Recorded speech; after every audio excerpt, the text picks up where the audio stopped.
Për miqtë e mi të krishterë, ja 3 fakte biblike që ndoshta nuk i ke ditur. Fakti numër 1. Gjaku i qengjit është si kundër helm për pickimin e gjarprit. Në Bibël, Jezusi paraqitet si qengji i flijuar dhe djalli si gjarpri. Kur Jezusi derdhi gjakun në kryq, ai gjaku bë mbrojtja jon nga djalli. Ashtu si gjaku i qengjit në fakt që është kundër helmit për pickimin e gjarprit. Fakti numër 2. Kripa ruan ushqimin dhe jep shije. Për mijëra vite, në fakt kripa është përdorur për të ruajtur mishin dhe ushqimet tjera nga kalbja. Por kripa nuk është vetëm për rujtje, ajo i jep edhe shije ushqimit. Bibla na thot në fakt se ne i jemi kripa e dhout. Kjo do të thotë se jeta jon duhet të ruajë të mirën dhe të sjellë shije në këtë botë, të ndikojë pozitivisht dhe ta nderojë Zotin. Fakti numër 3. Mjaltit nuk i skadon kur data, edhe Bibla e krahason fjalën e Zotit me mjaltin. Mjaltit nuk i skadon asnjëherë, mund të jetë i ngrënshëm edhe pas mijëra vitesh. Fjala e Zotit është po ashtu, nuk skadon kurrë.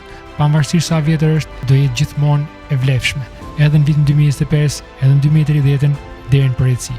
I dije këto fakte? Më shkruaj më poshtë. Zoti të bekoft.